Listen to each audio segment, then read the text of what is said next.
Welcome back, Dungeoneers. It's Sunday afternoon. And that can only mean one thing. It's time to play Dungeons and Dragons. You're watching Dice and Dungeons, and I'm here at the table with... I'm David Wong. I play 1001, the binary bard. I'm Soraya Pool, ready for summer. I'm Greg. I'm playing ulseth, Ralph, a Furbolg fighter. And when this goes out, it'll be very much the middle of winter. Yeah. So I guess you will be ready for summer. And you are. It'll be great for our Australian viewers. We have some. Oh, good. They will love that joke. I know. And I'm Alexis Bates, your trusty dungeon mistress. And right now, You should be on Patreon at patreon.com/DysonDungeons. It's the best way to support the show. There's a variety of reward tiers you can check out, including behind-the-scenes videos, improv warm-ups, notes from our DM, all sorts of things like that. So check it out at patreon.com/DysonDungeons. And if you want to check something else out, you could go to Geekified in Vinton, Iowa, or just online on some sort of social media thing. Facebook. Yeah, I said that. Because everyone knows that if you're looking for a perfect Valentine's Day gift, who doesn't love Magic the Gathering holographic cards. Max X Charizard?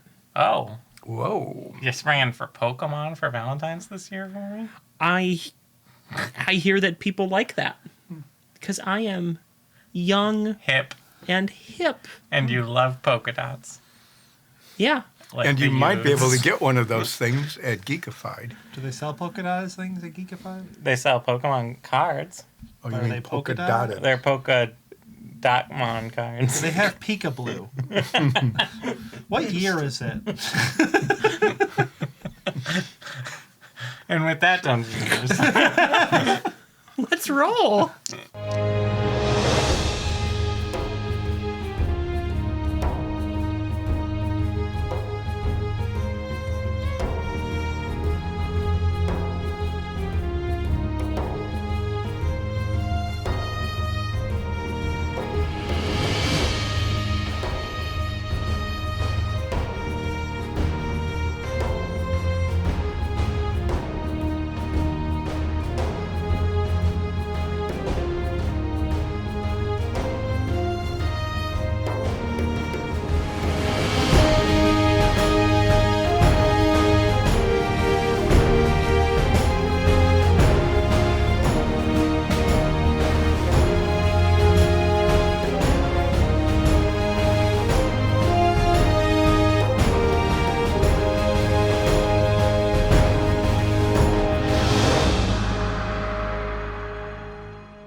Last week on Dice and Dungeons, Midnight Brunch learned from the Arcane Masters what options they had to counter Drovan's time manipulation. The first option was safer, but also more cumbersome. It involved carrying around an anchor to be used against the effects of all the temporal fluctuations, and that anchor would have to be the same weight as yourself to protect you from the flow of time. And you had to carry it with you. On your back, probably. Not exactly practical. The second option was to wing it, and hope that the protections afforded to the group by the Fae are enough to guard against the timeline effects. Of course, this being Midnight Brunch, the second option was chosen. Not that they realistically had a choice. We rejoin the group as both Dole, who is much more animated than usual, and Lapina are angered at Slinrin and Ian for offering the option to go to this mysterious time cave.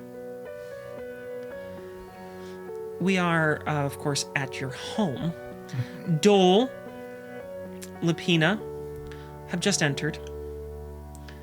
They teleported in, but Dole being Dole and knowing you, was outside, knocked, let himself in, and is now meeting with all the rest of you. You would give them the option of going into the time cave. Is it dangerous? Yes! Why? Oh. It could wipe out all of you. Well, but Drovan would wipe out all of us anyway. Yeah, we are in mortal danger either way. Is there really Lapina mortal chimes danger if it's a in. time thing? I mean, Drovan's pretty dangerous, but I don't know if this is like the best option. No one even knows what's in there. Well, do you have another option? Not Also got real snarky. Also, did I put too much sass in your morning breakfast? Yes, it was a sassy breakfast. Sorry about that. Too much coffee. I like sassy Ulseth. Do the finger snap. Don't do the finger snap. Don't even snap. try to do it. Please do the finger snap. Do not do that. I want to clip it. No, don't. We're not going to do that. Dole looks at Lapina. She looks back. Not at the moment. No. But we can, I'm sure, figure something out. I'm sure there's a better choice that we can make.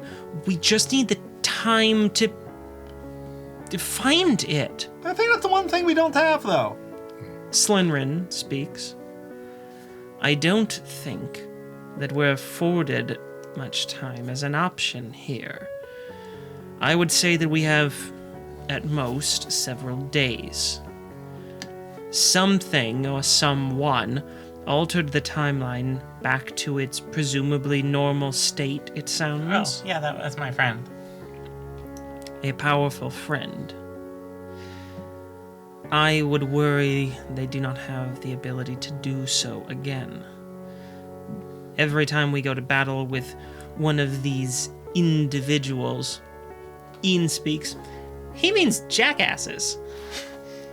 Look, every time one of these jerks pops I up, thought he was tabaxi. every time one of these jerks pops up, they always get craftier every single time.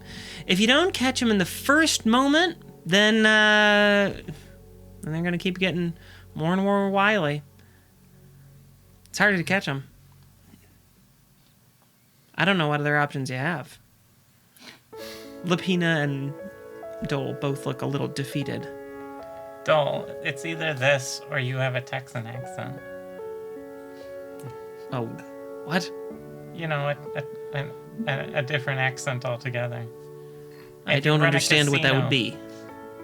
I don't really know what Texas is either. It doesn't exist in this world.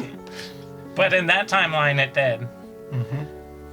It sounded pretty funny. Haha. We're going to make our 2 Texan listeners so mad.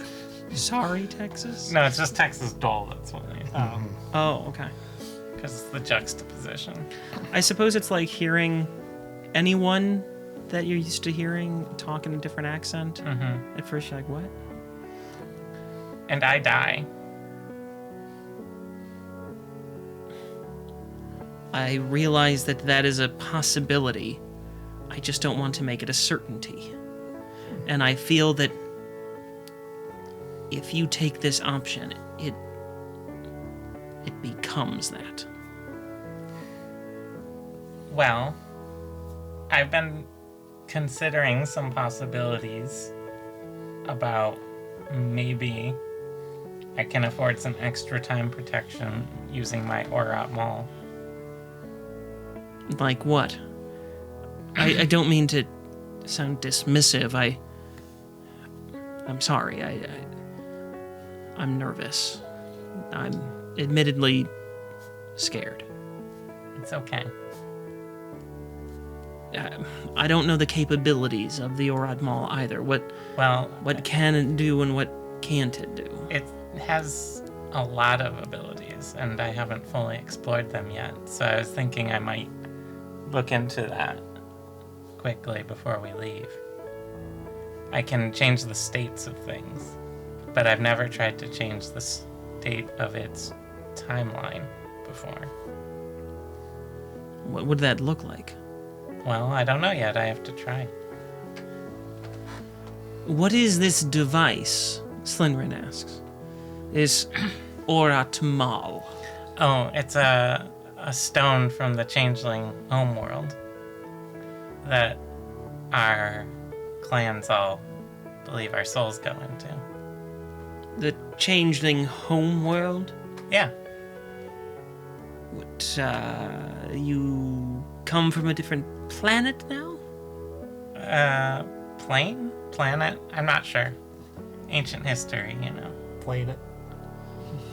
And you certainly didn't just evolve in a harsh climate that needed you to change your appearances frequently, and through evolutionary process you became quite flexible in your outward appearance. No. Nope, aliens.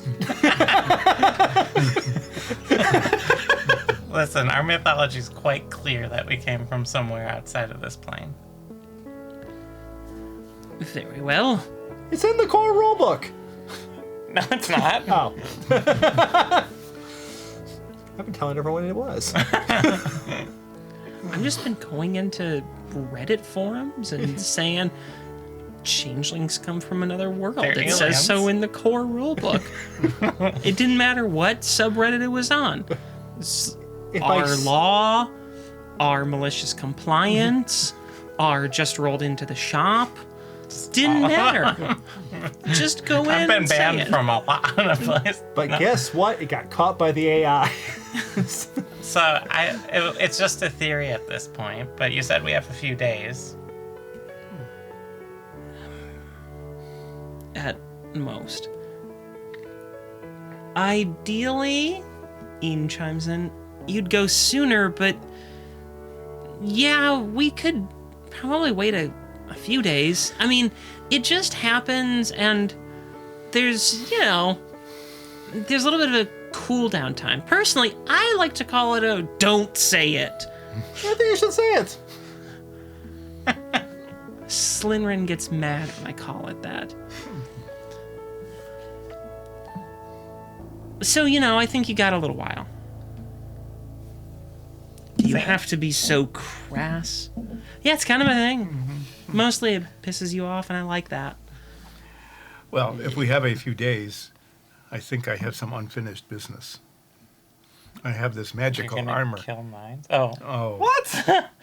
I had forgotten about. Oh, no, I have this armor that is broken, and I think it needs to be repaired because of the magical properties that I am sure will be helpful. So I need to learn how to use this hammer to repair the armor and discover the magic within the armor. And the magic within the hammer. Well, yes, apparently it is a very magical hammer to do whatever a hammer can do. And Nines, you have to find the magic in your heart, right? I already found that. Or friendship? Friendship? How will that stop time murder? I don't know. It seems to solve a lot of issues in the media I watch. What are you watching? Yeah, so how does that sound, Dole? Let me explore the Orat Mall a little. We'll give ourselves a day or two at least to prepare. And then things will maybe feel a little better.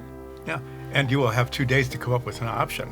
Or to come up with some way to protect us a little more on your end. I'll do my best. That's all I can do, apparently. I don't like that this is, at the moment at least, the most sensible path, but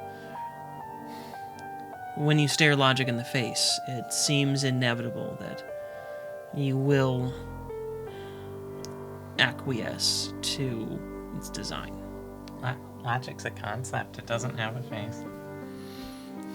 Metaphorically speaking. That was an ulseth joke for you. So you are a doll. Do you want some breakfast? I always want your breakfast, Soria. careful. There's a little extra sass in it today, apparently. So did you like have the sass jar and then you unscrewed it when you handed it to ulseth? It was one of those things where usually there's the little filter cap on top. Oh, with you opened up the little wrong holes, end? And No, but the cap was off. yeah, but that little I was expecting that To be able to filter cap shake it there. out. And why But don't it was you open. just have the one that has a filter on one hand and then it has the open side on the other? Because 'Cause I've you don't- accidentally done that with crushed red pepper once, so I had a very spicy slice of pizza once. Yeah, that can happen. Or you have the salt shaker and the lid is loose. Yeah. Yeah. And also, I was looking through my list of things. We should check in on that belt for you. Oh, yes. Anything that would help me from being killed would be very welcome. Yeah. Having been almost killed a couple of times already, it is not an experience I wish to keep repeating. Duly noted. So, you are a doll. I have a question. Perhaps you can help, or someone else here could help. I have a magic hammer and magic armor, but I do not understand the magic within them. Would I be best going to an armory to learn how to use the hammer to repair armor, or best going to a magic shop to learn about the magic within each of these, or will no one be able to help? Maybe tried friendship. Why don't you ask the Forge?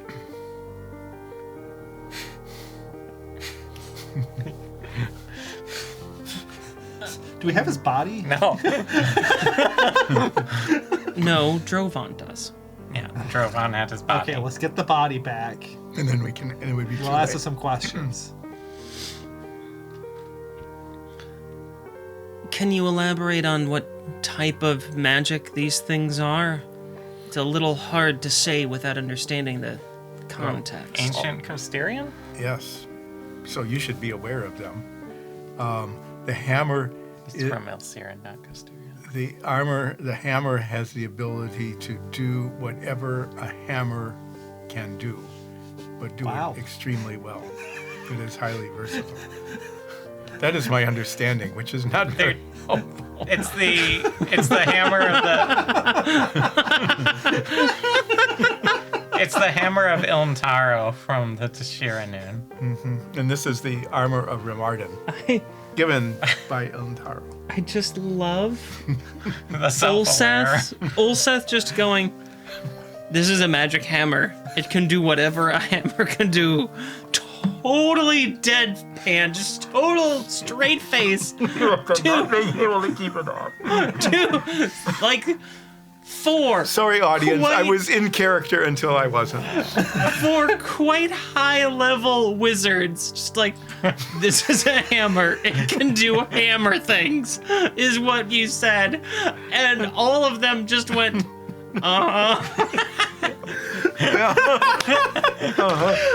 That's the best thing. Well, are they helpful or not? You have to be patient with him. He's a fighter. He's had several concussions, and I've treated them with oregano. I just sang at him. It's just the most, like, perfect. So, It's the most perfect explanation I've ever heard a character give in character. Just So- flawless. you are a doll.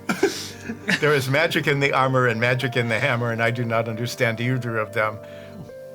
Where would I best start?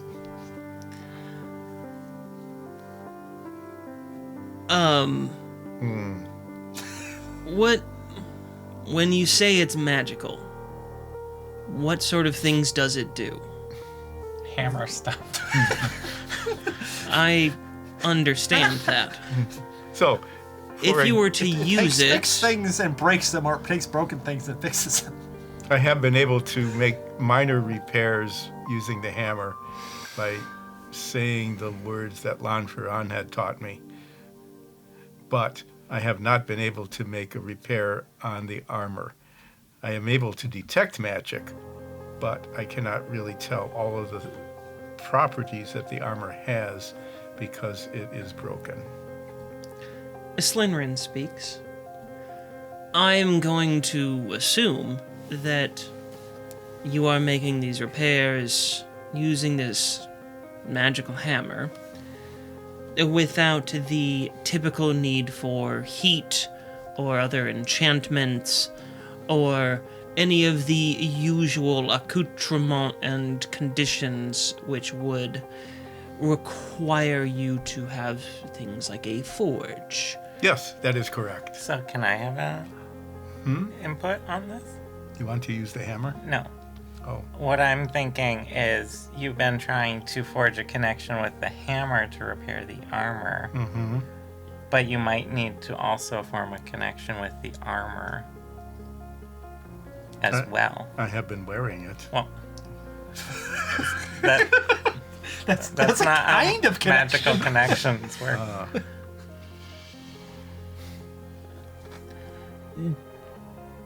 Typically, Dole begins, when one is wearing magical armor, you feel some sort of connection with it, more so than it simply being attached to yourself. You will often feel it pull or tug on a more ephemeral part of who you are. It's a difficult connection to explain, but one I'm sure all of you have felt with your various magical items, correct? When he attuned to his cloak, he stood in a fireplace. And So if I wear the armor and have somebody attack me over and over and over again, Yeah, let's try it. well, I get my opinion. What that is how it worked with the cloak, because I had Blindfold. to subject it to the most extreme form of the thing it was protecting me from. based on that, I conclude that your cloak must be a fire resistance or immunity. Yes. It has a tag. And He never took it off from the store. And so It says do not remove. Under penalty of law. Ulseth would not remove that. And so you were able to exploit the nature of the item by engaging in its purpose. Mm-hmm. What is the purpose of this armor? All armor is to protect, but much like your fire resistance or immunity cloak, that had a specific nature to it. One that is unlike any other cloak. What makes this armor unique? What makes it special? And to that same end, what makes this hammer special? All magical items are forged with a purpose. The more specific and potent, the more that it takes to form a bond with it. A simple ring of protection, one needs to simply put it on. Its design is elegant and straightforward. For something more advanced, you often have to explore what that item was created for, or by whom it was created. Sometimes a mix of the two. You may have encountered items that required you to perform certain rites or rituals before you can use them. Sometimes a cost must be paid, such as allowing yourself to be burned. Quite severely, I imagine. Before It was you very warm. before you bonded with Was the it? cloak. I would pursue trying to understand the nature of these items. Armor is meant to protect, but what was this specific armor meant to protect from? What was it meant to do? Or, for that matter, why was it broken? Why does it need repair? When you repair a piece of metal, you often introduce flux. so that the metal can bond to the metal once more. Magical items are different only in that there is additional motivation. Why did this armor break? What might repair it could be found in that clue. The armor was broken, remember the legend lore? When Ilntaro, Rimarden, and Tashir broke apart. So the flux is friendship. Like I said. How do we turn that into a metal? Like us, Midnight No, Brunch. flux isn't metal. Oh. Well, what I do know is that I do not know this for sure, but I would think that the armor must be repaired first before one can find out what it is fully capable of doing, which means that I must learn to use the hammer well, at least as a means of repairing armor. It probably can do some other things. Can you repair the wobbly wheel on the Candy Wizard? Well, What do we need that to stop it from sneaking up on us? I should start small and work my way up. Wasn't Ilntaro's thing about building community and like bonds between people? Well, I was told by the woman who has no name that the old elf in the castle. That's a weird name. Yeah. Yes. That sounds like a really mediocre fantasy book that someone published on their like Medium or Substack. Oh, that's something for us to work on now as kind of a spin-off. The old elf in Just- the castle. Yeah, just like the painting sanding stream that I do, we could do a spin-off. I like that you called your painting and sanding stream. Because you're right. That's what it It's- is. It's mostly been sanding for the last 2 weeks. Your stream is about 25% painting, like the actual painting. About 25% sanding. I think you spend about equal time. No, I do Doing much it. more sanding. 50% repairing things you broke. While sanding. Well, you do take your time when you paint. You Boy, do I know that. you move deliberately. So I think it's about 25. Because when you're sanding, you can move more quickly, often necessitated by the fact that it is sanding. And then it's about 50% you making this noise. I think I have those ratios right. 25% painting, Okay. 25% sanding, 50%.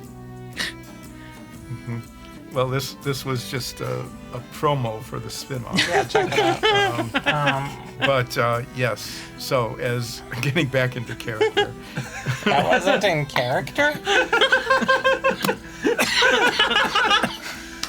now you asked right in. I'm gonna just sit here and joke for a while. So you know, Nice. Do you have anything you need to do? Is the choking in or out of character? no, this is real joke. Okay. Nines. What? Do you have any unfinished business? See, you made me do it. So, ulseth. I am going to practice with the hammer. Nines, break some stuff for him. I knock over the vase that's like in the lobby.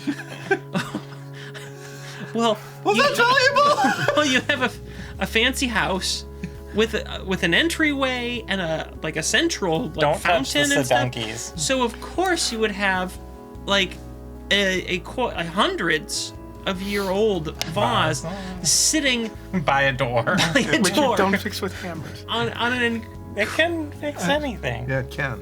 It is magical. Yeah. But first, while they are doing something important, Ulseth goes to find the candy wizard. And Okay. goes up to the I walk away around the vase I just broke as a sharp bar. and I go to the wobbly wheel, the one that is bothering Nines so much. It's just going back and forth. He Okay. got stuck in the corner again. No, it just likes the noise. I'm focusing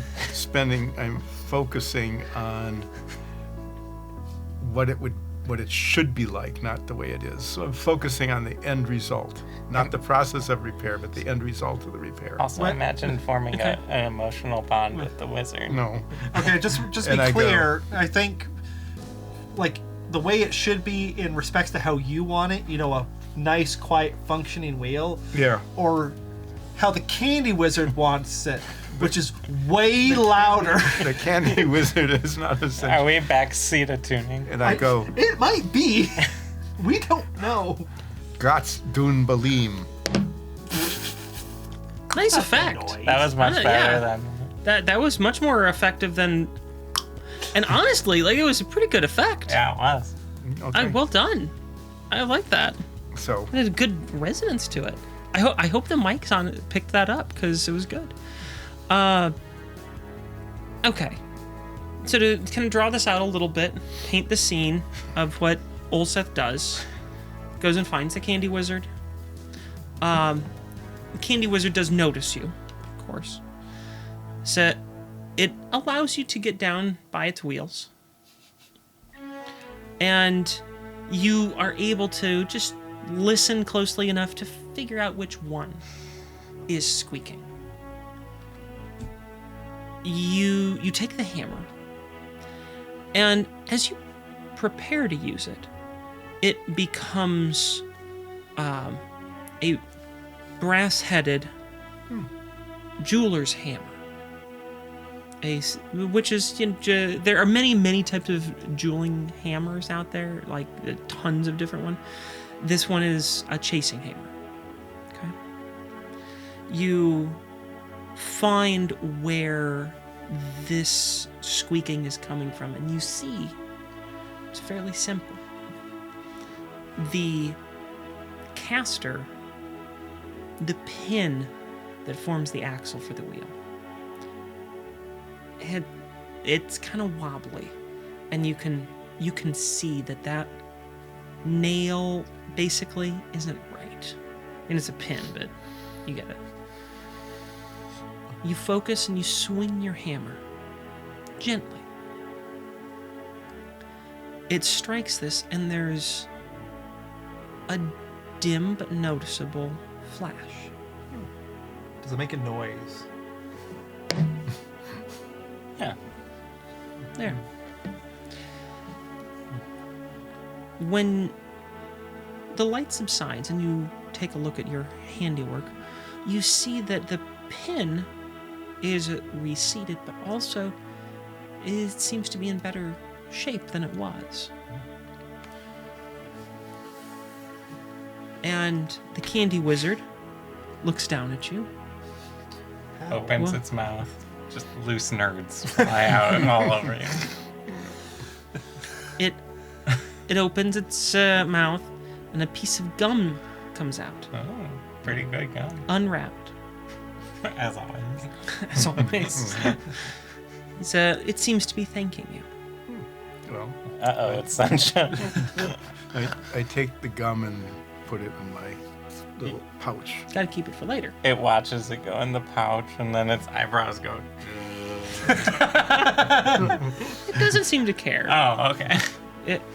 It then turns and begins to roll down the hall, and you realize now, as it rolls down the hall, That it'll be able to sneak up on people without being heard.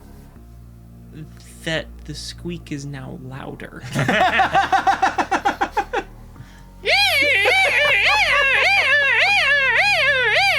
Ulseth! I told you to fix that! Apparently I did. Okay, so what Ulseth is going to do, which doesn't Are you gonna have, do something about this vase you broke? since Ulseth has like a day to figure out the multiple uses, the uses of this hammer, and being able to fix the armor, which he's not ready to do that yet. You probably have a couple days. I'm going a to be few. I'm going to be spending a lot of time, like going to armor shops, and just, going through their back room where stuff is broken and they're just using it as spare parts. And I'm just going to keep practicing doing repairs on, since my purpose is to fix the armor, I'm going to focus on that. But I will just try to see, how far this hammer will go. I hear Nines nagging me in the Nines way that apparently a vase is broken and I should try. So Not my grandma's face. Can the rest of the episode be like Ulseth going from armory to armory, like Forging applying for bonds and connections with the armor? No, the armor no, with the no. hammer? Applying for internships. And they go, So we need 10 years of experience take for all an the- internship. Ulseth takes all of the shards of the vase, being very careful not to cut himself on the sharp edges. Maybe put my gauntlets on. Yeah, I'm going to do that. Yeah, not a bad idea. Bundle them up into a pile, Yeah.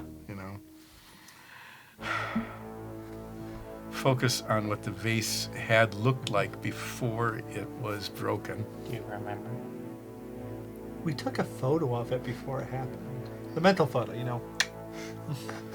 As much as I remember it, and as much as I can tell from the shards that are there. And I take the hammer and go, Gats dun balim. Okay. And now I either have powdered vase or something has happened. Well, in both cases, something has happened. You hit some pottery shards with a hammer. Unfortunately, there does seem to be some limitations of the hammer because all you make is finer shards. Grandma's face! I put it nice and safely next to the door You're this on a one- rickety table. You are our Holwyn. There seems to be some debris in the hall. Would you be able to clean it up, please? Why does Holman have to clean it up? One just looks at you and then gives you a death stare and walks away. Don't worry, the candy wizard's rubbing And it then- into the rug. And then It's a comes rug. back with a broom, a dustpan, hands them to Nines, and then goes and sits down in the other room. I don't think Ulseth was the one that made you mad. I don't think that's forging bonds also.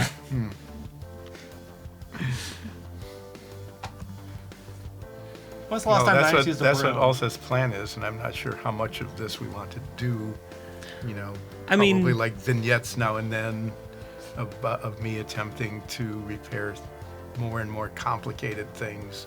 Or like a just starting with like 80s montage. with just like a little bit of armor, then maybe a sword, then maybe a magical item, that had been Sure. broken. But I want to do this like intensely because I've only got a little bit of time. Okay. Do you two, Soria and Nines, feel like following him around? Nope. Yes, absolutely. That would be Okay, good. so Soria does not want to go on this adventure. No. You're a Hoban. Will We, you come we along? only have a few days. I'm not wasting them watching Ulseth hit stuff. We just have a few days. I have nothing to do but watch Ulseth hit a bunch of things. Until I get bored, I wander off somewhere. I'm gonna invite Ardamore. Okay. Also have to get out of the house when Hilwyn finds out I did not clean up the mess I made. Oh, you need Artemis. I need Ardamore. Clam. Even in this timeline? I mean, yeah.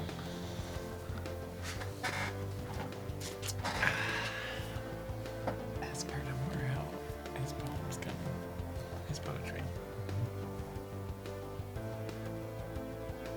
Well, hello, you are Ardamore. Have you been having a good breakfast of clams? Yeah. It's been pretty good. Yep. I would like you to accompany me as I learn how to use this hammer and repair armor, because my understanding is that the point of the hammer is to bring harmony and friendship together, and so I think that your presence would be helpful. Will there be clams? I can arrange for that. Can the hammer break the clams? Oh, I could try one. Would you like me to try? Yeah, hang on.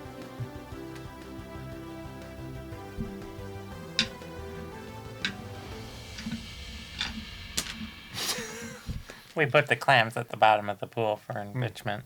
Clam! Oh, There you go. okay. There is a clam. I will try to open the clam for Artemore Without destroying them. without destroying the meat inside. It's going to be very gently opened, and this Okay. will be a way to, have Artemore care about the effectiveness of the hammer. Uh-huh. I Okay. do, yeah. If it breaks clams, I care very much. Oh, are you ready? Uh-huh. Gott tun Belim.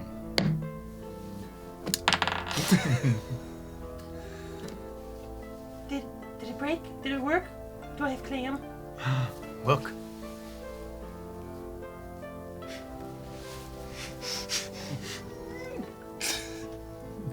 Are you gonna help? No, I'm not here. We didn't leave the house yet. I'm not upstairs. Artemore never leaves his room.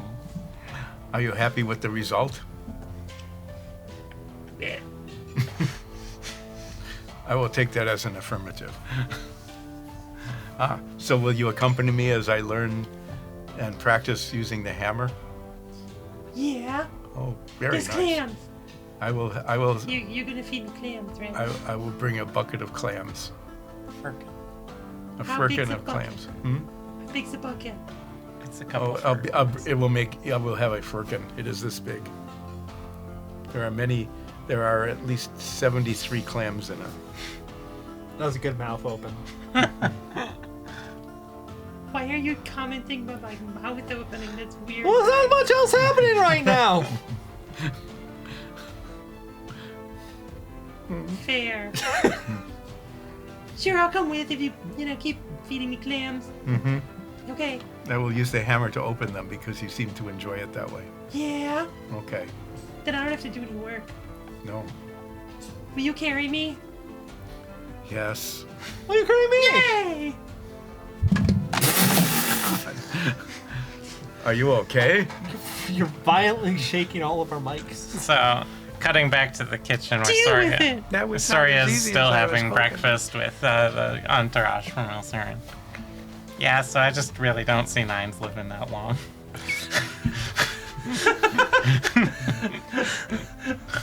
So you who are Hoenn, I come back down. Will you accompany me as I learn to use this hammer and repair the armor? Sure. Yeah, I mean, I am curious to see what happens with this thing, because, well, it's supposed to be some powerful hammer. Yeah. Hopefully it will help save us. I wonder if your hammer could be used to, take care of blocks by, hitting them. I know the crowbar can. Oh, do you want me to practice that? Do you have a lock that you would like me to try? No, not right now. I have a lock I'd like you to try. You weren't here. I thought you said you came back down. I came back down to talk to Hoenn. I have this box that says property of Nines on it. Can you break the lock off of that? I get my box back.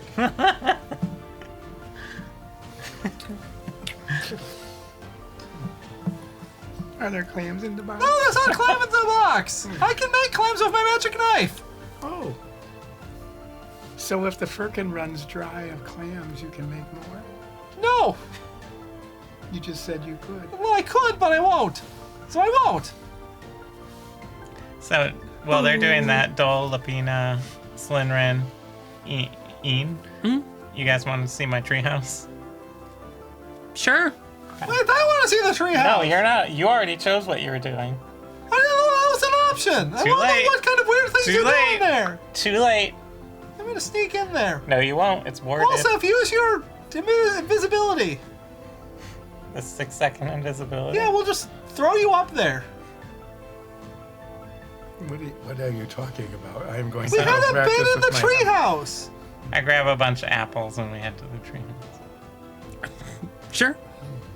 You're up in your treehouse with a bunch of apples, and the collected group of Ilsirans. Yep. Okay. So we're doing treehouse stuff. Making signs that say like, No boys. yeah, no boys allowed, and Dole and Slytherin are like, what? Don't worry, you have an exception card. Fair. Okay. Well, Ulseth and his entourage head off to various armor shops, asking to, work in their junk area. Just to preface what I'm doing in the treehouse with all these apples and 4 wizards, Okay. is I'm going to be showing them both what the Orat Mall is capable of doing, but also trying to experiment with aging and de-aging the apples and otherwise doing time manipulation.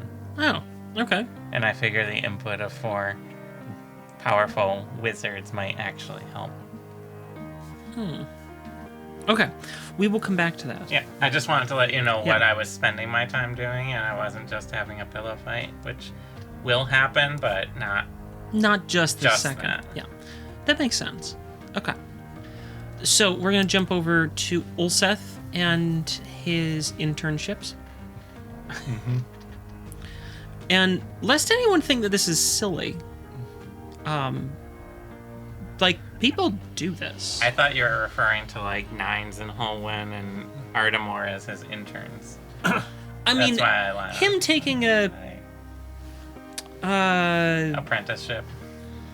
Ulseth showing up with an entourage to Hit stuff. just to hit stuff. That's a little out of the ordinary. But someone just showing up at a like professional place and saying, "Hey, I'd really like to learn. Can you help teach me? You don't have to pay me." Like that's a thing that people do.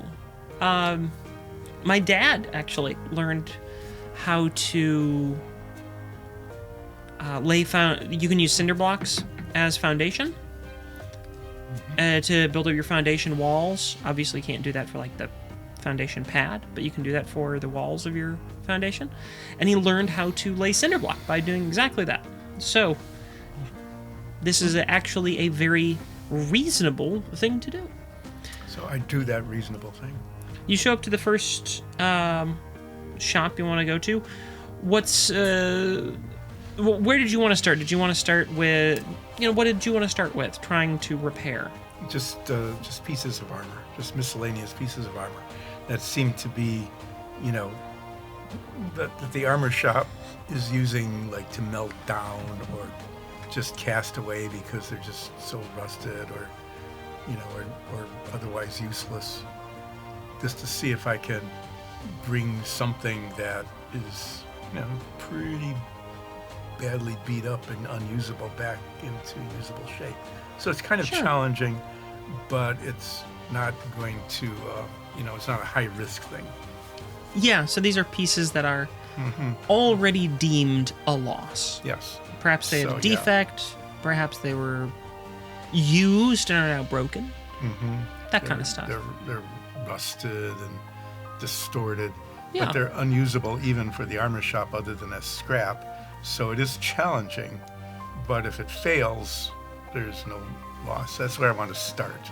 So I just want to do like 2 or 3 of those, and if I'm successful, then I'm going to ask to, take on something that's more valuable, maybe like gilded or whatever. And then if that's successful, I'm going to ask if there's any armor that, because they'll see if I'm successful or not and be in awe at my skill or be amused by it, or I don't know what their reaction is going to be. We'll find out. It's all going to be positive. They're going to love you. Yeah, I hope so. Yeah. You saved my shop. They'll want to hire me at sub minimum wage. to do all of their repair work. You'll save the blacksmithing rec center. Then I want to move on to something that is magically imbued to see if I can repair it and maintain its magic.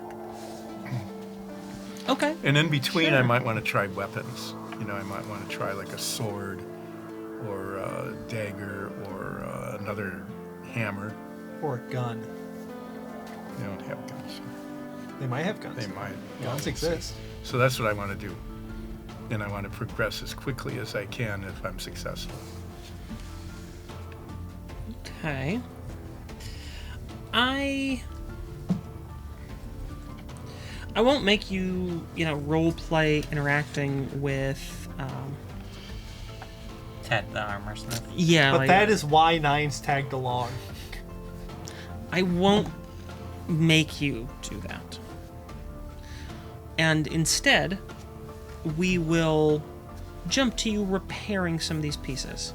So the first piece that you try, you decide that the least risky thing here would be to attempt a simple, like, cracked armor. It's a single, just breastplate armor. There's nothing else with it, just one piece of metal protect the torso, right? There's a very fractious crack. Do you have any skill, to be clear, normally I just look at your character sheet, but I can't because it kicked me out. So, do you have any skill in using smithing tools or anything like that? I'd be you under the tools section. Yeah, are you trained? Because I know you work with pottery. Yeah, that's. I know was that. Do you have any training, any skill sets within just smithing or forging or even mining or anything like that? No. Okay. So, Fervent tech would be the closest, probably. So well, there's a few things that so I've done a lot of, manipulation of things, piping, metal, wiring, stuff like that. so there's a few things that can kind of carry over. They're not, there's not a universal consistent here, but there's a couple things that you can go, this feels similar. Not the same, but similar. So, you look at this piece of armor. It has a crack. You know from working with Fervent Tech, to repair something like this, you're going to need something for it to bond with.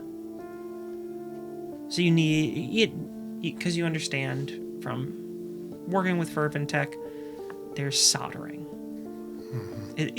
There's some electronics. So I need some sort of thing. Like You need something. like a welding rod. Yeah, you need some sort of. Not that I know what that is, but that's. Yeah, but you need something. You've used this hammer very little, but you've learned it doesn't always need all the components. You've repaired armor without having any heat on there.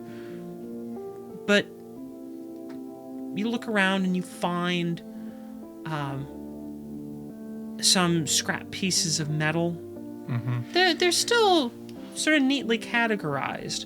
They're using symbols, numbers, letters. None of it means much to you, but you can tell that these little scraps of metal, they're categorized by something. Why don't you make an intelligence check real quick? Bardic inspiration.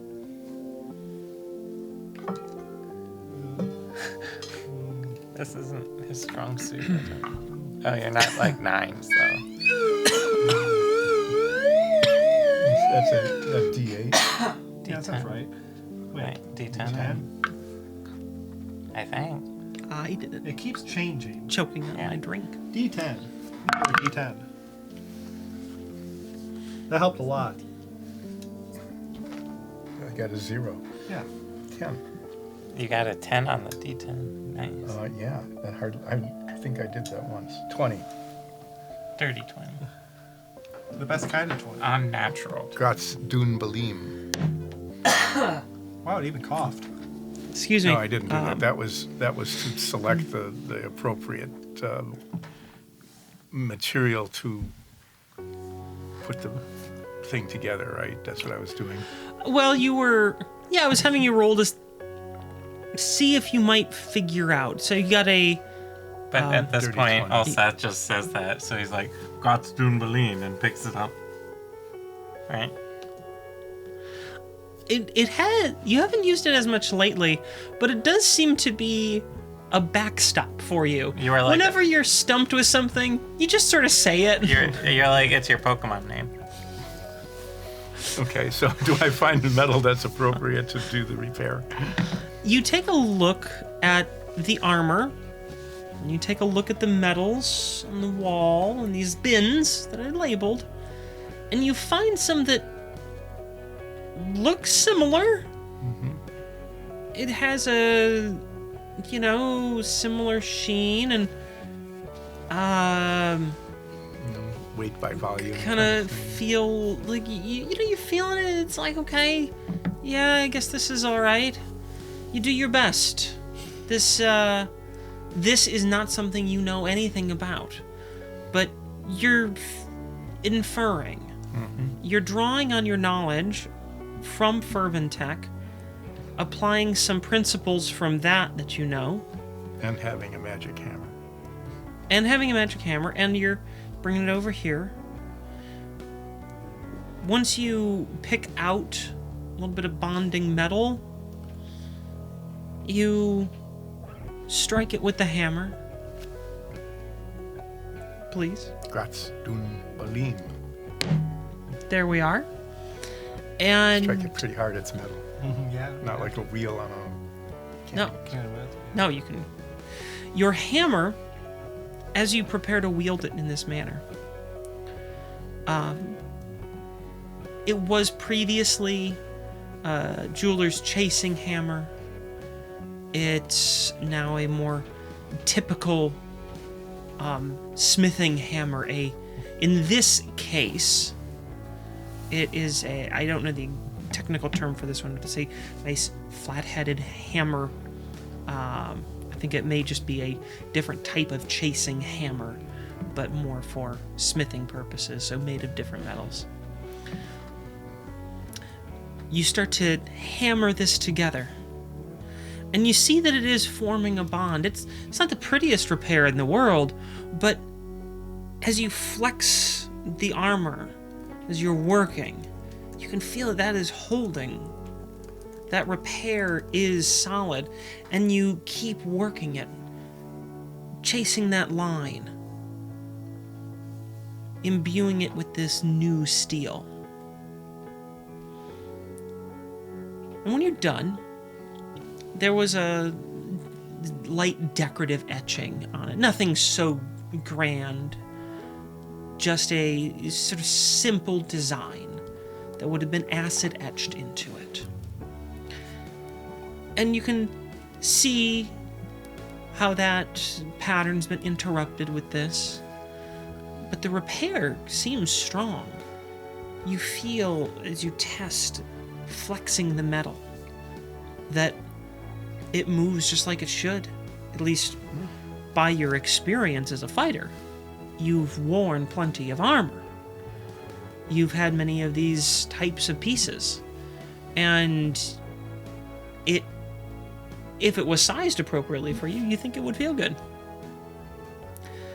It holds up to a strike. You test it with your blade to see if a strong blow from a weapon, a magical weapon, that does anything to this.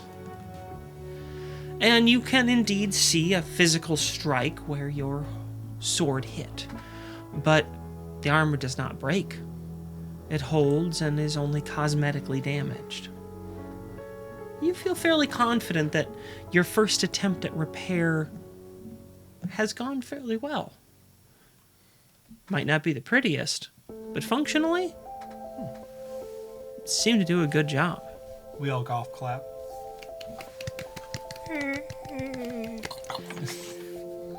Can I have a clam now? Mardamore gets 2 clams. For clapping good? Yeah. Thank you. What do you want? Gee, you are 9s. What? Wow, you are okay. Thanks! Jumping back now to Soria. We are in your treehouse. And you are working with the apples. You've described sort of broadly what you're doing up here. I'm going to assume that you... Actually, I'm not. I'm not going to assume that you described your purpose or what you're going to do to any of the assembled Ilsirans, because it's very Soria style to just bring someone into a room and start doing stuff and not explain anything. Well, alright, first of all, I will not describe the inside of my treehouse at all. Because I don't want 9s and ulseth over here. And your guests can see it. Yeah, so there's no reason for me to describe No, it. why would you describe the thing that someone is looking at right now? Yeah. So, what I'm going to do Yes. is first explain to them how the Orat Mall functions. Mm-hmm. And give them an example by turning one apple into a Sadunki figure. Okay. Do I need to roll for that? I'm gonna say yes, you do need to roll. It's a big enough change, and you are, trying to wield this all on your own. Okay. That was a wisdom check, just a flat wisdom check, right? Or is it with proficiency? It's been a while. I'm gonna say that you probably don't have proficiency when using the Orat Mall. This is still something quite new to you, and usually when your village did use it, you used it as a whole village kind of thing. 19. Okay. It might not be the most perfect Sadunki figurine that you've ever seen, but it is clearly a Sadunki. It might have a little bit of more of a flat expression rather than a sad expression. And maybe its eyes aren't quite on the same plane. They might be a little offset. Mm-hmm. Think of the SpongeBob ice cream. Yeah, Or the Spider-Man ice cream. Like we encountered in the Fey Realm. Yeah, kind of like that. But it clearly is a Sadunki. It is... what material did you want to make it? They're all porcelain. Okay, well, I was just making sure. Not your statue. That's... Oh yeah, it's solid gold, isn't it? Yeah. For some reason, I allowed that. That's I was gonna retirement, say baby. it's gold-plated porcelain, but I'm pretty sure you I said did it's specify solid it was gold. solid gold, and you did not say no. For some A reason. 6-foot-tall, solid gold Sadunki statue that has not been stolen yet. So that's How are they going to get it out? So you, nonetheless, despite its imperfect proportions, you are able to take a... Apple. You're able to take an apple and then transform it into a painted porcelain figurine. So, that's functionally how the Orat Mall works.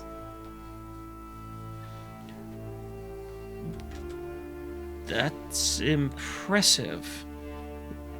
What else can it do?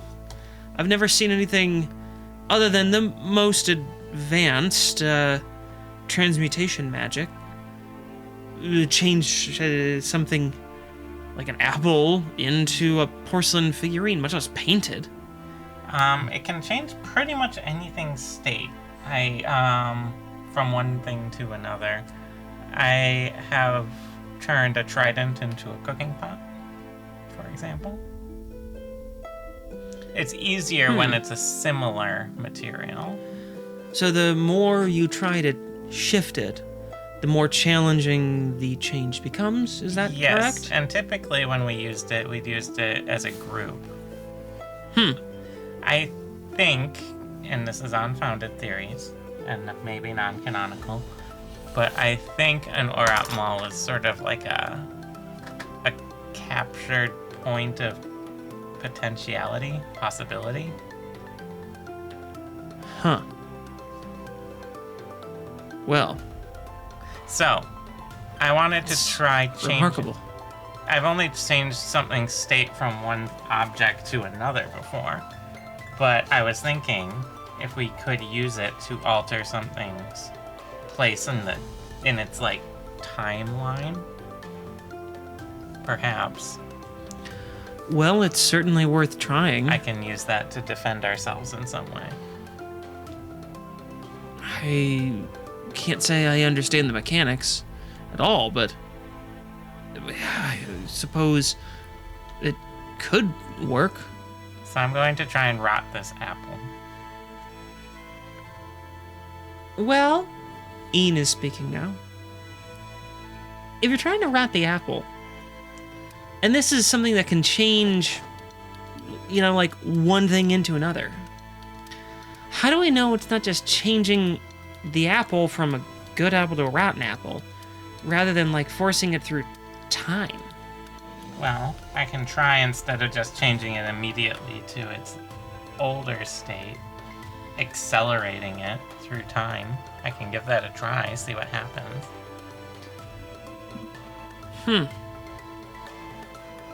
So, Dole speaks up now. Is the idea that you could essentially create a singularity of temporal energy? Yeah, like a time bubble.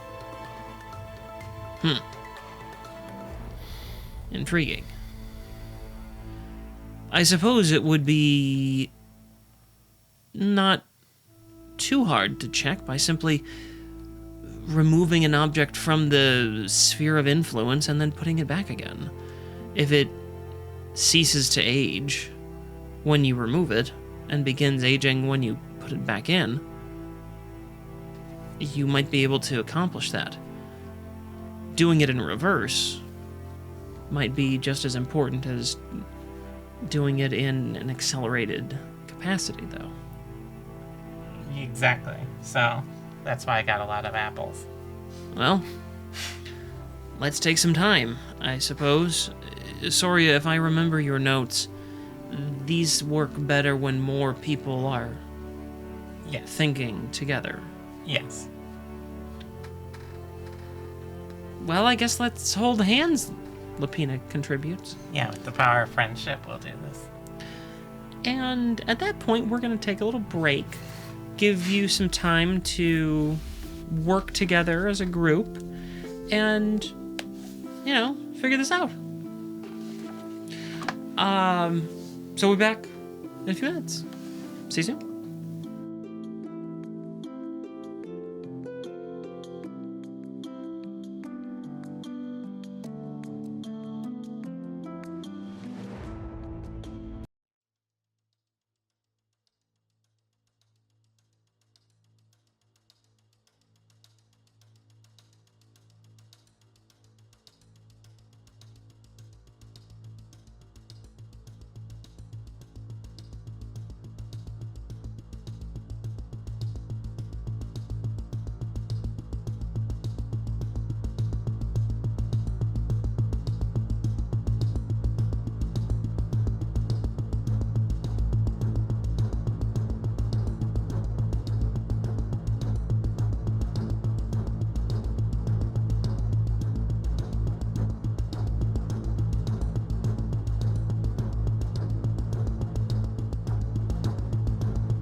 Welcome back. We have returned from break where Soria was using her Orat Maul to try and create some sort of temporal bubble. So instead of using the Orat Maul to alter the structure of a physical thing, you're trying to use it to alter the flow of time in a space. So let's say we're in this case trying to lock this apple in time so it can't be altered. Sure. We're locking a Jovan in time. So is the experiment you're running right now to try and see if you can lock it, or are you trying to because I thought that you were running an experiment to try and see if you could make time accelerate. Well, yes, that's one of them. We'll do that one first. Okay. Because I figure that's the easiest, because it goes with the flow of time. It's most likely the easiest to observe, because you can observe an apple rotting. It's much harder to observe an apple not changing. Turning into a flower. Or if you lock it in time, yeah. Well, I was thinking, we have some time guys with us. They can probably magically Detect. accelerate time. They...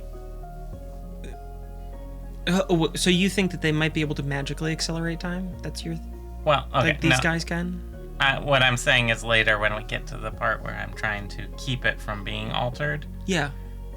I figure Slytherin and stuff deal with time magic all the time. So they're probably able to do time magic to a certain degree.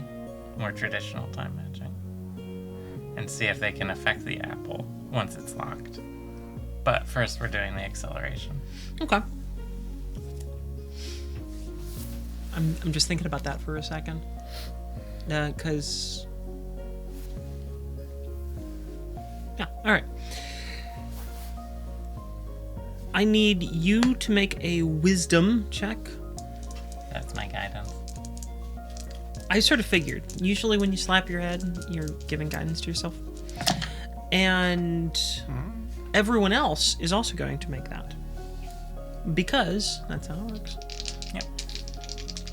So, You have to, when you're doing it, you have to chant magic, magic, magic, magic, magic. Oh. Somehow that makes sense. for Dole and Lapina. Let's see about Slytherin. What the numbers they got make sense? Yes, it makes sense for the two of them. Especially Dole. Was it perfectly average? No. Okay, so you are dealing with the least imaginative magic users in the world at the moment. I rolled a 1, a 1, a 2, and a 1. What? This is what a don't even druid do gets trying to work with wizards. Did you look up? Did you look up and you just saw 4 ulseths just looking at you? Gate, just Really, it's glazed just over, Usually I roll 3s.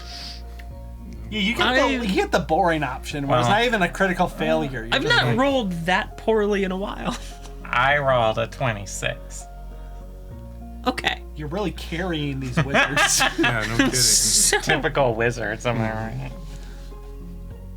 so this, unlike your other experimentations with the Orat Maul, where you are trying to affect the physical properties of something, this is affecting something that you can't see. So when you complete your sort of focal process, which you're a little unclear of on when to stop, basically, as our ear watchers may remember, and our eye listeners may also remember, but with their eyes. Remember them with your eyes. So what I am trying to do here Is remember is things Sorry. change the apple into an apple that moves Even through. Ulseth Ralph never said anything that contortedly incoherent. Mister, my hammer does hammer things. Yeah, that makes a lot of sense. You know, the hammer does hammer things as opposed to I am. whatever gibberish that was. I liked my sentence. Thank you very much. As I was saying, I'm changing the apple into an apple which goes through time quicker than regular apples. Ultimately. so is your focal point, and I'll give you the benefit here of just you'll have explained the goal of this clearly to everyone else. Apparently not, given those roles.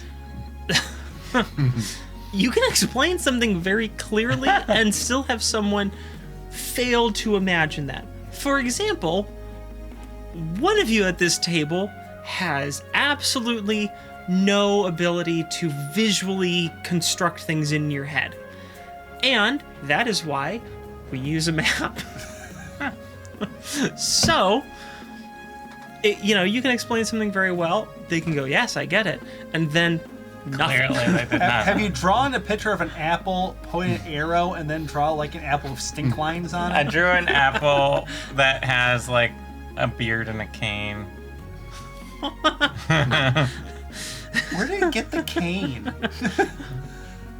I accept the beard. I like the cane. Yeah, Could be like a mold beard or something. Got it from the cane store, the apple And cane. it's going, oh, my apple back. Back when I was a sapling. what? Anyway, So And we make this like old man apple show up. none of this is happening. He springs legs. He screams as he gets sentience. He continues screaming as he slowly dies. Yeah. Now he quickly dies. That is sentience for you. Sentience is being aware of your mortality and screaming about it the whole time. With 4 like glazed over people just staring at you. You know, I didn't do this when you were trying to repair armor. Maybe you should have. Artemore suddenly remembering his sentience. That's why you write poems. We fixed your problem. We'll get this apple guy into programming. As I was saying, I'm giving you the benefit here of just assuming you have explained your goals. Yes.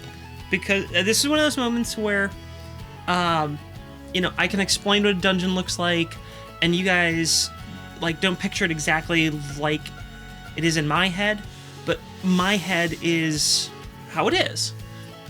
Because I'm the DM. And then I have to kind of re-explain things or walk things through. And that's what we're doing right now. You are explaining that you're trying to change the temporal properties of the apple. So, you're trying to shift that property. Yes. Rather than, say, the shape or material. Okay. You explain that, and they understand. Supposedly. They understand. Okay. This is basically a measure via the facsimile of wisdom as a stat in this game, because at least in my mind, this type of imagination comes more from a wisdom It's place. like intuition. I'm using air quotes here because, yeah, this is something that's sort of outside the normal rules of D&D. You do well. The rest of the people with you are very unfamiliar with how this works, and Dole not doing well. Not that you know who didn't do well or not, but you can assume that none of them did well based on the results you're about to get. Bang! The apple doesn't. Not much happens, but like a leaf sprouts. Like a little leaf out of it kind of sprouts. Okay, well, that's So something. it's like it's something. You know, the in the wash here, Dole doesn't have the best imagination. He's not used to flexing it like this. Mm-hmm.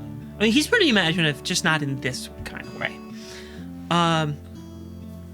Lapina is also just like, I don't know. This is kind of out here for me. I've never thought about the world quite like this. She's having a hard time. Ian Thought of a typically dirty joke. probably thought of some sort of off-color joke or comment. Uh-huh.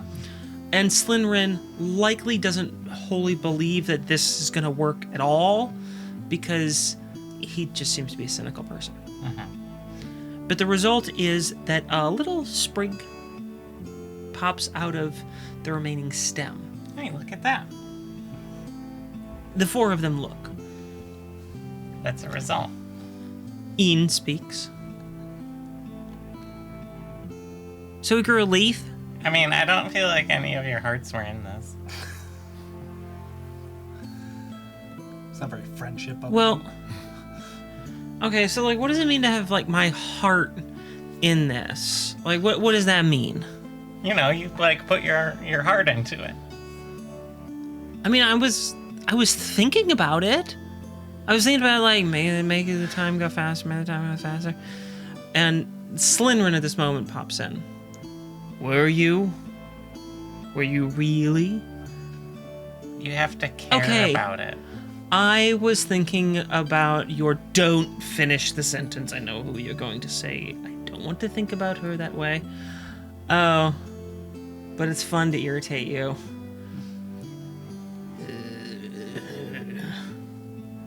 If they could license it out like a sitcom for their like office. the Arcane Master's office sitcom. Yeah. Yeah, I could see. You know, if there's a spin-off, we'll have a pretty unsuccessful first season with the two of them, and then we'll bring in some new cast members and it'll shift the focus entirely, and then we'll get 7 pretty successful seasons, and then we'll have a few of them leave, and then we'll get like 2 seasons that just really aren't there. Every time Dole walks into the room and opens the door, like the audience just cheers, and he just stands there silently for like 10 seconds as they're cheering. There's no audience. And then he just goes, hello. There's no audience. None. No, it's filmed like Office or 30 Rock or Parks and Rec style or Modern Family, where it's all filmed. It's not in front of a studio audience or anything. But they like like do a little like talking to the cameras. Yeah, they do that kind of stuff. Yeah. So that's the future. One mediocre season, seven pretty good seasons that don't focus on what the original like season did at all, and then 1 or 2 like pretty bad seasons. Well, if I can get you guys to focus up a little on this, we can change the timeline on your future sitcom to be a little more successful. Yeah, 4 seasons and a movie. Yeah. Isn't that what you want? What are you talking about? What is a sitcom? It's a situational comedy. They all look at each other, and then Dole just goes, "She does this." I'm sorry, Soria. I believe most of the failure was likely on my part. I don't often think about things in this manner. It's different for me. Well, how do you think about things? Usually in equations. Okay, so why don't you think about the apple as an equation, and you're altering a variable within that equation to accelerate itself in time? I suppose that could work. I will try. Honestly, I just... I'm not good at it. But I'll keep trying. To me, it felt a little bit like playing piano. My parents really wanted me to be good at piano. I'm not. But I'll keep trying. All right, let's try one more time.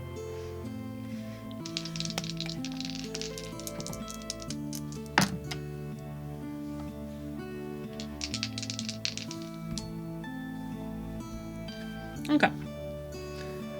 They did roll better. Not that that's saying much, but they better than did roll 5 better. total? Yes.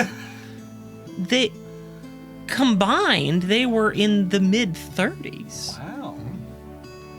So, there's that. There's that. That's Actually, below average. oh, I was mistaken. They were in the mid-30s. That's almost average. It's almost It's average. almost like middle age. Yeah. So this time Remind me. around, you help them refocus. You help them think of things in a different way. Dole seems much more engaged. This time his eyes are closed. He's sort of mumbling to himself.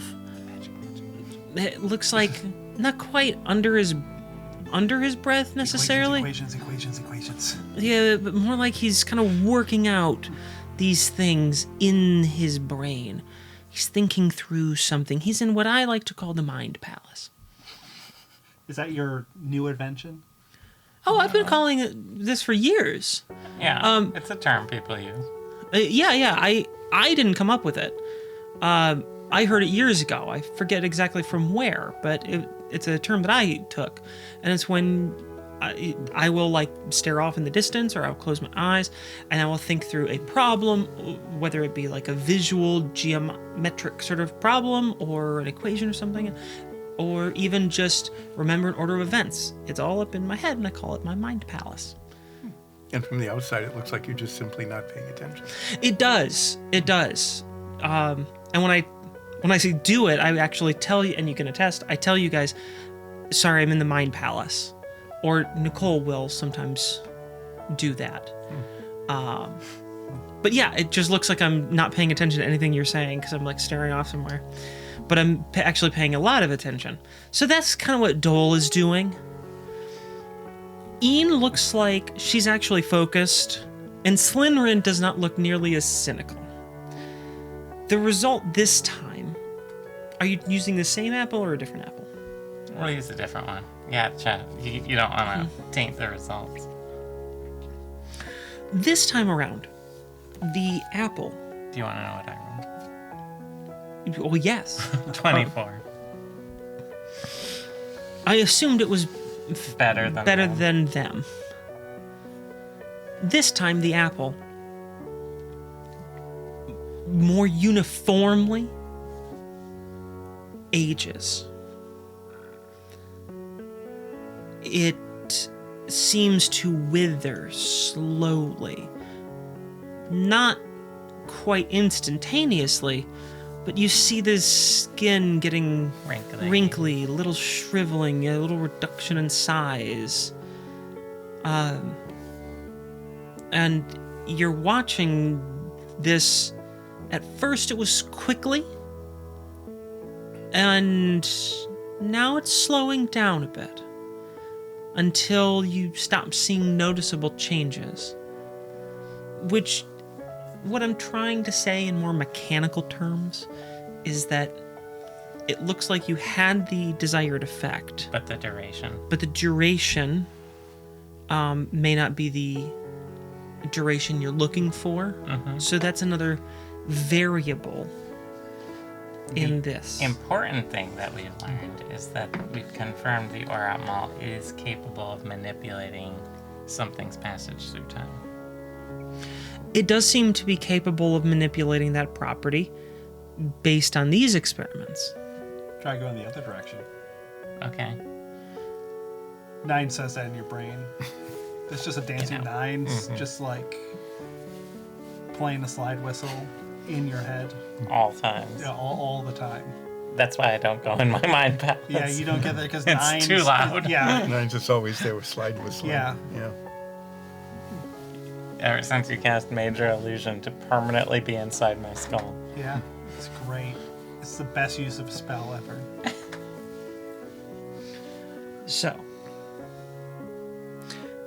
you're trying again, I take it? To reverse the apple. Okay. Are you using a new apple? Or Yes, are you a new okay, apple. so you're using a new apple. Very good. One more experiment.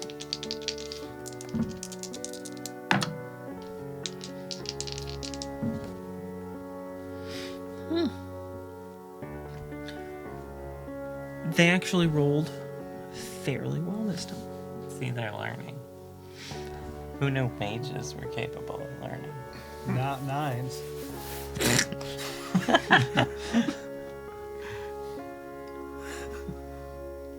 For a moment, you channeled. You became a younger Biff Whiff. For just a moment, you were that. If you don't know who Biff Whiff is, look him up and then enjoy it for the rest of your life. So, I rolled a 19. this time around, you see the apple more quickly this time start to shrink. The skin color changes, shifting more green, and eventually it turns into this sort of ball shape, ever smaller, until it slowly turns back into a flower. And its petals spread wide. And then it too begins to recede as the petals shrink. The stamen disappears back into itself. And then it ends with just a little stub.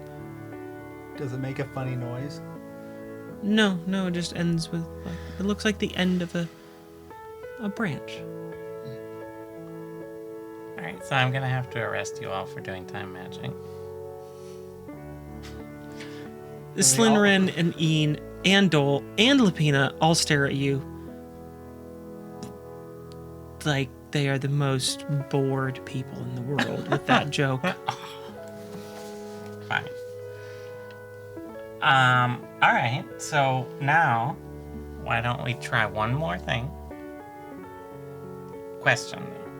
Are you able to manipulate time magic in the same way Drovan is?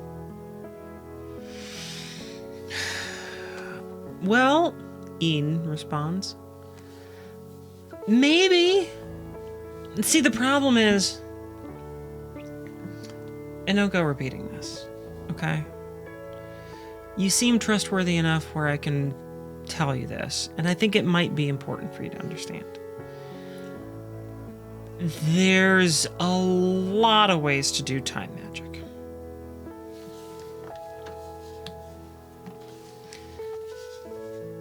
That's what makes it so hard to stop.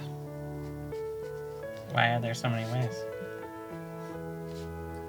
Well, if we knew that, Slytherin comments, if we knew that, then we wouldn't have all that much of a job here, would we? Oh, so you intentionally don't learn so that you stay employed? I do the same thing. You can That's why I haven't learned how to play D&D. you can practically hear Slytherin roll his eyes. What does that sound like? Kind of squishy, sloppy. That's Go ahead. that's Just for the keep eye, the ear watchers. Yeah, just keep making it for the ear watchers. Oh no, I sound like that. Here's some eye drops. You need to get that checked out. Yeah, well that's what we do.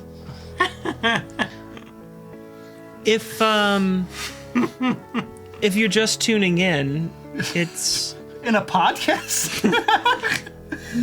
difficult to explain. God, is there a weirdo that does that? They just like, they pick a podcast and they just Start like in the tap somewhere. In the middle, like episode 130. Yeah, 130, Pop like right in the middle. 35 minutes in. Like, what is this about? You know, Why don't I know what's going on? I think that there is something that is lost for people that have streaming and everything that we have today, that all of us at the table we lived through. Wait, and that like is broadcast TV. being a kid, Turning to a channel. turning to a channel. Turning. You used to have And- to turn. Yes, it was a turn knob. I had to do that growing up. You'd Kids turn, always had to do that because the parents would sit in the Yeah, car and you'd say, hey, send a- kid, turn it on channel 12. Exactly. Only because of all your day drinking. And then you spend about 10 But- minutes trying to instead of figure having out remote what control, is you had- playing. What is That's playing? why people had children then. And now they don't, because now It's they've got a so remote fun. control, and they don't have to send their kid over to don't even- Solve the mystery. I don't even need a remote control. Everything's on this little black box. Yeah. Yeah. But yeah. Before then, you had to have somebody walk You over would- to the you would- TV instead of you, and it was you like, would hey, turn can't on do that. You would turn on the TV to a channel. There'd be like a guy with a sword running around with dramatic music, and you just It's sit like- there going, "What is Well- this?" Well, this has caught my attention. See, now the only way that they can get your attention with it is a trailer. Whereas in the past, when you had to flip through channels, you would just sometimes just like see something kind of crazy, and you'd be like, "Wow, I don't know what this is. I'll just watch it." I'm pretty sure that was Fox's entire like broadcast ethos, is just put something crazy and hopefully they'll stop. Like Survivor. And Well, stuff. it's like who's faster, an Olympic sprinter or a giraffe? Hey, Man vs. Beast was an art like, because no one understood it. who's faster, an Olympic runner or a scared animal that doesn't know what's going on? Yeah. Like who's stronger, the strongest man in the world or an elephant? So the elephant. I mean, it's like the elephant. But if you really want to go back in time, like, so you send your kid over to turn the dial, and it's not on the half hour or the hour, it's in the middle of something, so you're going to catch something in the middle, right? Yeah, exactly. And it's in black and white, Yeah. or if you had a really good set, sepia tones. Sure. I mean, if you splurged, they were slightly brownish color instead of this dark bluish kind of black and white. But you could go and say, hey, kid, bring me the TV guide. And if you don't know what that is, it's this little book. It's about this big, right? Yeah, And it's it about that has big, yeah. all a schedule of all of the programs on all of the channels, all 4 of them, For that week. for that entire week. You got it every week. And then sometimes there were little stories about the shows. And so you'd say, hey, what time is it? And they'd say, 7:20. Yeah. It was really 7:19, but close. And you'd say, hey, what day is it? No, I don't mean like Wednesday. I mean, what's the number of the day, right? Yeah. No one knew because they didn't have smartphones.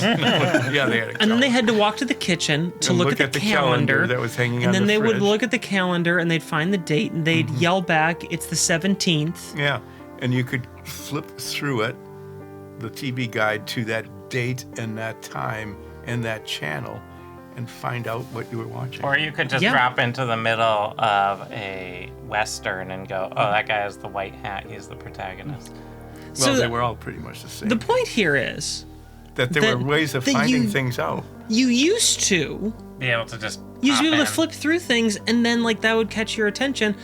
I never saw The Fifth Element in the theaters. Never saw it in the theaters. I don't even remember an advertisement for it. But I can tell you, it became one of my favorite sci-fi movies because Sci-Fi played it constantly. Sci-Fi, the channel on cable, played it during the summers relentlessly. because they had the rights. Like to whatever it. copy of that film they had, they burned through it. And I watched that thing Never in its entirety. Not once until, like, I actually bought the DVD of it years later did I see the film uninterrupted in its entirety. I would only watch, like, hour-long chunks because I would be flipping through the channels and I'd be like, hey, it's the Fifth Element. Yeah. Devil my man. Oh, what's up? Oh, what's going on? We're all gonna die. And I would just be like, yeah, let's watch Chris Tucker be hysterical. That's how you would discover something to watch. And you don't get that anymore. You flipping through streaming, way less satisfying. The closest equivalent now is probably dropping into the middle of a live stream. That is the close, and that's why it's so popular. It really is. That's why streaming is so popular, because there's that, like, kismet element to it. That moment of discoverability and magic that you only get when you weren't expecting something. Slytherin, are you delaying my experiment? No, we all got off on a tangent. There is some 12-year-old... Because I said, for if you're just tuning in... You know, there's a 12-year-old that downloaded this podcast, skipped to this part, and like, I thought this was a D&D podcast. These old people are talking about physical media. And then they toss their tablet into the ocean. They're pretty lucky they live near an ocean. No, they live in the ocean. Yeah, they live in the ocean. The ocean. water came up to them. I am titling this episode the oldest episode ever, because all four of us, we all aged 27 years as we Trying sat to here age going, the apple. Yeah, really. What did you do with that R.Ed Ball? You really... hey, you can't blame me for this one. You all joined in. I made one comment. All right. Okay. So, my last experiment I wanted to do is locking an apple from being affected by time. Well, this one should be a little bit harder to test. How do we know if it's locked or simply didn't work? I figure you guys try and do some time magic on it. The traditional kinds. Slytherin and Ian look at each other. They both look at Dole. Lapina's just shaking her head. Why? None of them talk for a second. They all just kind of keep looking at each other and then glancing at you. Are you like the time police and you don't even know how to do time magic? They all sort of uncomfortably roll their head around their neck, craning a bit. It's not so much that we don't know how to do time magic. It's... Just the real time police will catch you. No. Do an insight check. We're not allowed to. By who? We can stop time magic. We can undo its effects. We're not supposed to create it ourselves, and right now what we've been doing is skirting it pretty closely. Who tells you you can't? It's part of an oath that we take when we take on this job. It's a serious job. Okay. Did you all four take it? No. And that's why Lapina is shaking her head. Oh, you didn't, Lupina? I'm not an arcane master who handles that. So you can do it. Yes, but I really don't like to. What? It's just an apple. It's the magic. The kind of time magic I know how to do comes at a cost. Oh, I have money. Not that kind of cost. Oh, gems? No.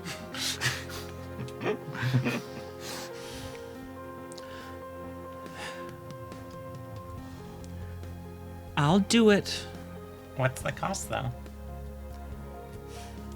I'll pay it. What is it? I'm not gonna make you do something without knowing what it is. It's important, and it should be done, even if I don't like it.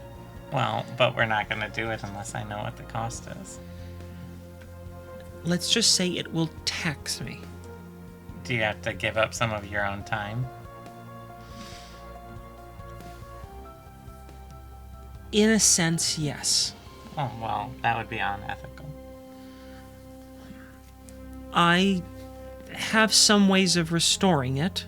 Why don't we just do a simpler method? I'll get some ice. We'll freeze that in time and see if it melts. They all look around.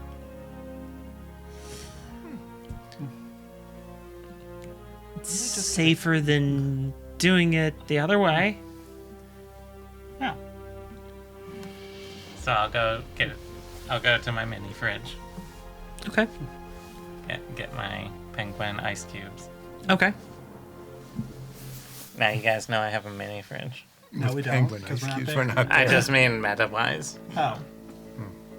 So I get out a penguin ice cube and set it down. Okay. All right, now let's try and lock it from being affected by time. Okay. Let's see how they do.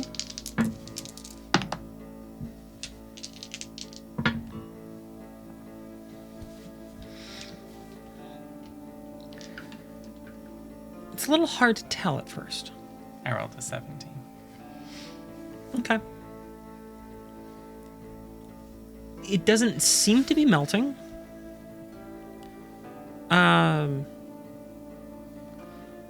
There's a little bit of a wet spot on the bottom, but you are mostly concerned with the effects of time, and maybe there's a little bit of just like physical interaction that can still impact it in some way. You're not sure. Or perhaps it had started to melt before, but there's no growing pool of water. I'll set it in my frying pan. Okay. Flame on. Doesn't seem to affect it at all. And it really should within a moment or two of it being turned on. Now this is something we can probably use. So, you have some sort of protection, you're thinking. Yeah, I'll keep experimenting with it. And we'll put a pin in that for the moment. Ow. And we will go back to Ulseth. Oh, Seth, why don't you do anything exciting? You just keep hitting things with a hammer. You told me there'd be clowns. No, you told me there'd be clams. You want some of Artemore's clams? No, back off. I thought you'd have to fight with the shopkeep. We'd be like, you who are shopkeep, Give me your junk. give me your junk so I can hit it. And the shopkeep did. They didn't argue with him at all. What?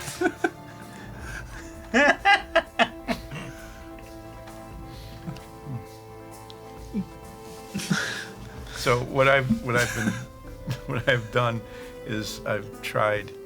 I don't know if you want me to role play everything, but I'm going to describe what I have done in the last 4 attempts.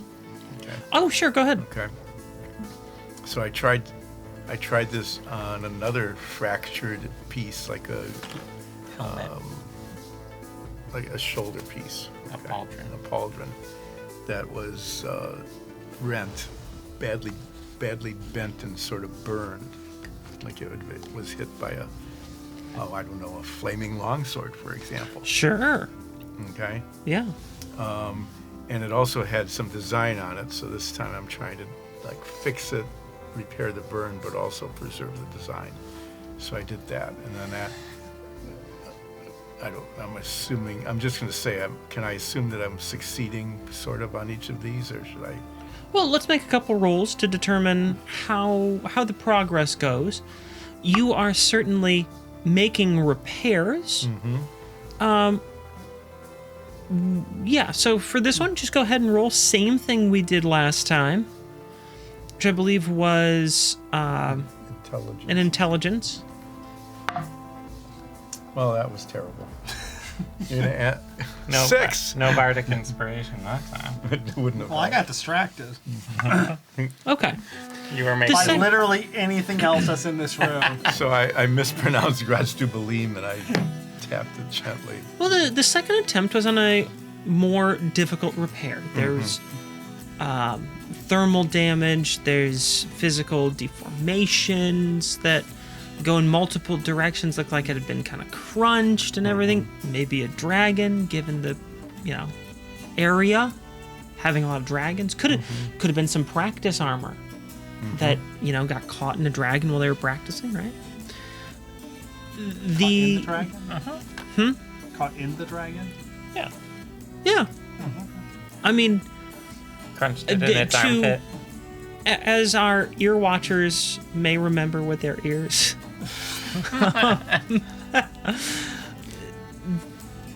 the Drugmarans, they have a flying dragon rider corps, and they train together with the dragon flight that inhabits the volcano that the city is built on, in, and around. So, yeah, they do a lot of practicing very close with the dragons. This piece, it doesn't come out quite as clean as the others. You make a valiant effort, and certainly given the fact that you know nothing about armor smithing, that is not anything that you've ever done before. Given the damage on this, it still goes pretty well. It looks like you're able to work out most of the physical defects. There's still some scorching on there, and you feel a little bit of some flex that shouldn't be there. Some weakness, you think, to the thermal damage it's taken. But the crease that it had been kind of bent in or something, that seems to have been repaired all right from this. What's the next thing you attempt? Okay. Well, I'm going to grab a shield. Okay. And the shield has it has just like these giant claw marks that came all the way across it, and again it just like not just bent, but it kind of waved. Got contorted, almost like it was scratched, and for each bend it bent a different direction, and in some places no, yeah, I it can. was rent over. I picture what you're saying. It got now. a cord. Yeah. A little bit, yeah. And it also has a design on it. It's a painted on design with a little bit of gold. Not really gold, with like brass. Oh, sure. Yeah, I know what you're saying. This time I got a 9. Well, we're really moving up. Another difficult repair. In some ways, less challenging than the previous piece. There's no thermal damage to this, but there's lots of deformations, even some delaminations with this brass like inlay perhaps in this design. And you're able to restore the piece to functional shape, but the cosmetic effects are still quite visible that this was a damaged piece. But you can tell that its structure, its safety and usability, mostly restored. If you were to be wearing this piece and took a blow, it would protect you from the blow quite finely. It doesn't look pretty, but it's getting the job done. Well, next I'm going to try a piece of metal that has apparently rusted, or maybe it's hard to tell if it was acid or rust, but it's got like this very thinned out and weakened, and now there's a hole in it. Okay. Okay. Yeah. And it kind of like spider webs a little bit around it, so it's pretty seriously damaged. Okay. Okay. And it's hard to tell where the solid edges are, as opposed to the things that have been weakened by whatever attacked it. So perhaps this was struck by some sort of piercing element, and it broke the integrity of this piece. No, it was hit with like an acid or something like that. Oh, okay. Yeah. Sure. So a chemical damage. Yeah, it's like a chemical burn that burned right through it and kind of spread out into the metal around it. So it's hard to tell where where it still structurally has structural integrity or not. Okay. Perhaps an unfortunate encounter in the sewers. We've had something like that happen. Yeah. Something like that. Yeah. Okay. Go ahead and make a roll. Good grief. Are you gonna want some assistance? Mine's is like I don't rolled think- up in front of the fork. I think I'm just rolling snapping. I must be rolling a D10 because just, like, there throwing, are no like- double digits on this dice. Okay, I'm just like going through my bag, just tossing things into the fork. I do lucky. Sure. I haven't told you the results yet, so that is fine. Oh, I do lucky again. Okay, sure. You can go right ahead. Oh no!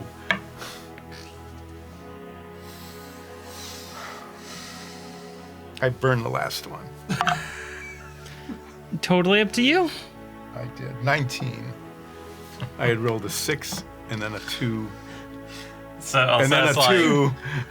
no. No. No. And then, yes! Gratstun Baleen.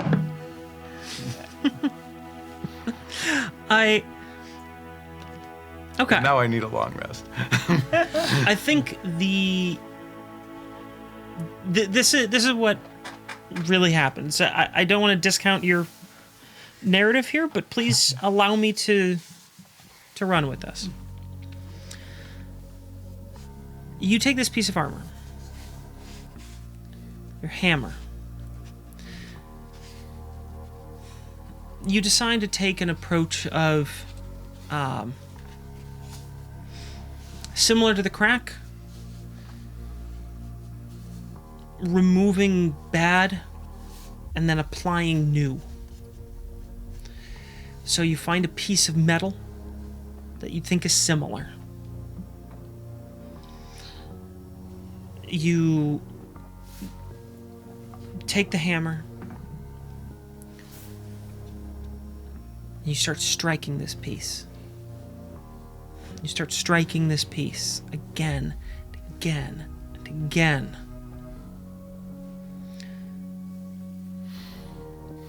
As you begin to strike, it looks terrible.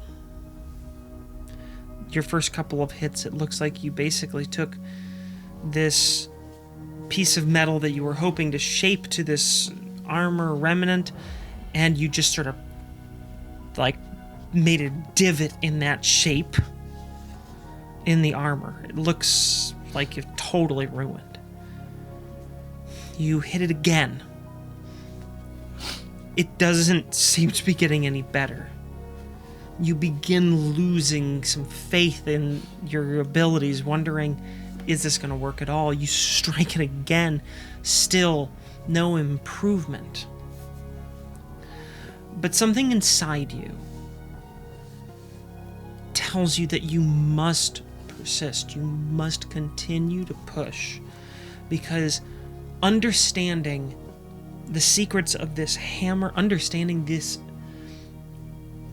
magical, this immensely powerful item's abilities is more important than your momentary frustration, your sort of embarrassment at this failed attempt in front of your friends. These Am I laughing humbling, at him? these humbling things that are Yeah, enough you are. that are enough to throw any of us off when we're trying Thank you, to Art. do something that we know matters and the people who are watching can see us failing. So you push through one more time and you strike this armor. And unlike the last few strikes that you've been trying to work through, this time there is a flash. Similar to that flash you saw when re-squeaking the wheel of the Candy Wizard. But much brighter. And when you pull your hammer back and rub your eyes from the blinding light, your vision becomes clear once more. You see that your repair has indeed taken.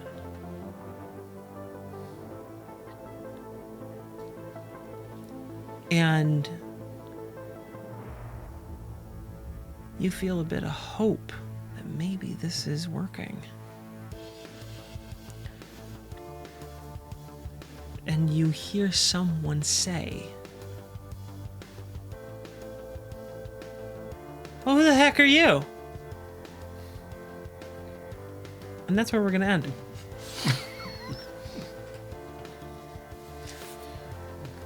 Thank you, everyone, for watching. Thank you. I hope you enjoyed the oldest rant that's ever been done on this show.